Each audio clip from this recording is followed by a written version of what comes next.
guys, so today I'm going to be looking at more petty revenge stories. Yeah, let's just get right into the video. 7 years ago, I moved into a 4-bedroom house with 3 of my friends.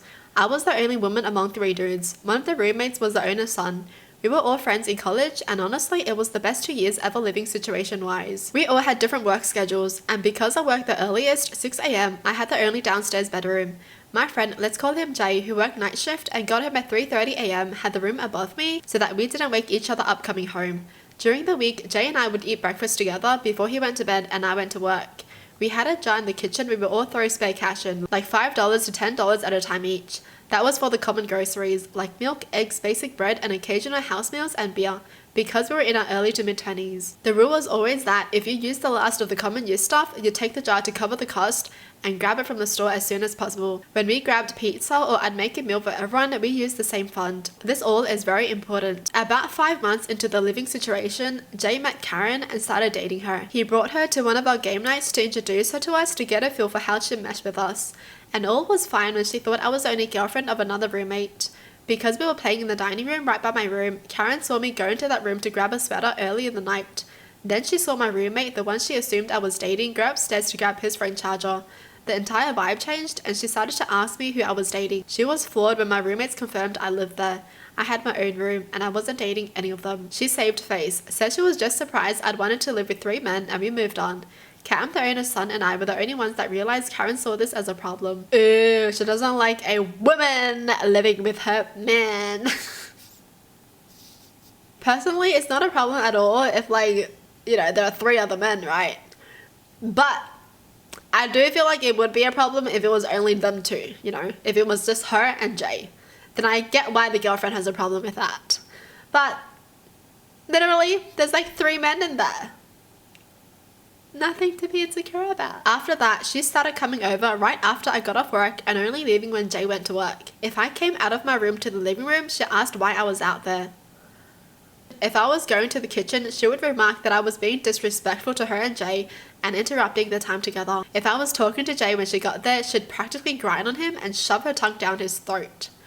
She even complained that I was ruining the mood for doing my laundry. That girl is just crazy insecure, seriously. She's the type of person who's like, girls and guys can't be friends. Jay had made it clear that he knew she was being a problem and had started pushing for them to chill in his room. Unfortunately, she used the opportunity to make some of the worst moans. We laughed it off and just left those 2 alone. After a couple of weeks, she had gotten drunk before Jay went to work and we insisted she stay in his room and sleep it off. I literally brought her food and Tylenol because girl was going to feel like hell in the morning. The next morning, Jay came home and started making breakfast for me and him when Karen came down and she just started screaming. She woke the other 2 roommates up. She accused Jay of cheating, accused me of having relations with all the guys, then made the dumbest statement possible. She demanded I pay Jay back for the food he was wasting on me. Cam literally grabbed a $5 from the jar and slapped it in Jay's hand. Cam and I had a come to Jesus talk with Jay. We both told him if she couldn't deal with me living there, then she could no longer come over. Jay asked for a week to figure things out, trying to claim she was just caught by surprise when she saw him making me breakfast and not thinking clearly. We gave him a week. In that week, mysteriously, the grocery jar was getting raided. We all noticed and talked about it. We noticed my clean dishes were appearing still clean in the sink. Little things were disappearing from common rooms and weirdly appearing in my room. Karen was being sweet. She was not exactly covert. Cam and I knew she was sowing chaos, but being curious where this was headed, we just watched. After a week, Cam gets a call from his mum asking if I had been going through something lately. Apparently, a concerned party had sent her picture after picture and story upon story about how I was trashing the house and stealing. Karen expected this to get me in trouble. Lucky for me, my landlord was actually worried I was not doing okay and wanted Cam to help me get through it. Cam told me and I started planning my petty revenge.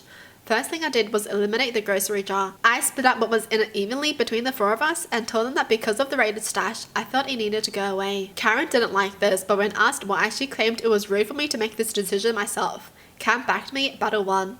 Then I started hanging with Cam in the living room every day. She complained, but Jay told her it's our house and we can do as we please. When she would go to the kitchen, one of us always asked what she was doing in our fridge. She stopped going in our fridge after 2 days. The weekend was there and we knew Jay had an extra overnight shift and Karen was planning to stay in his room so they could hang out the next day. Cue my biggest petty move ever. Just a little information, Cam and I met in college where we both studied theatre, specifically acting. That Friday, we hung out in his room, right next to Karen's.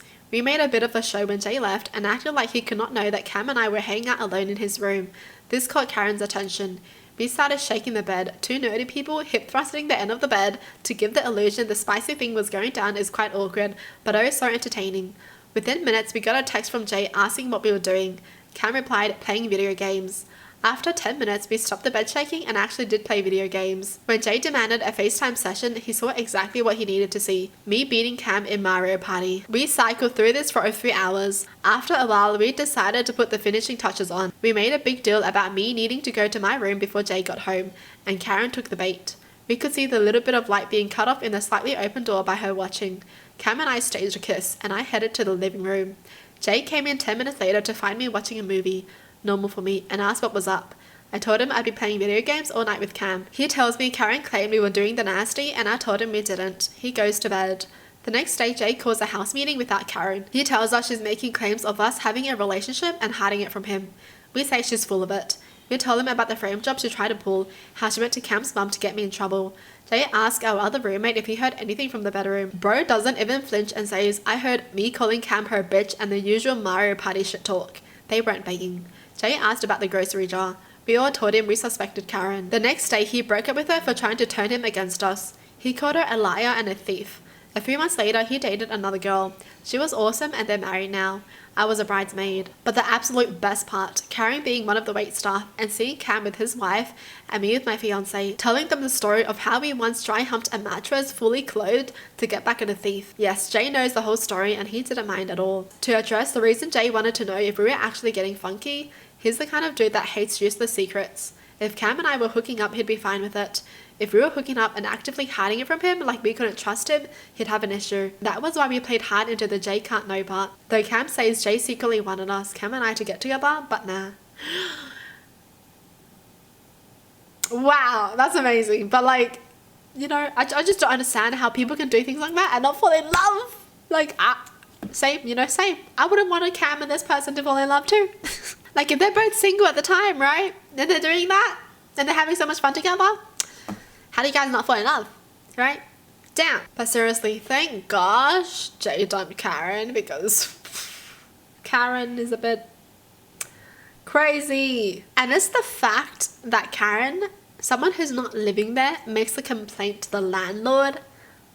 Like, who the F are you? You know, like, what are you doing? The best part was the last part. You know, basically letting her know that she played herself. Like, you're trying so hard to get rid of someone, but you just got rid of yourself. And now you gotta serve the people that you treated terribly. Have fun doing that. Well, that's it for the video. Hope you guys enjoyed. Tell me in the comments down below what your thoughts are. And as always, thanks for watching. Hope you guys liked it, and I'll see you guys next time. Bye!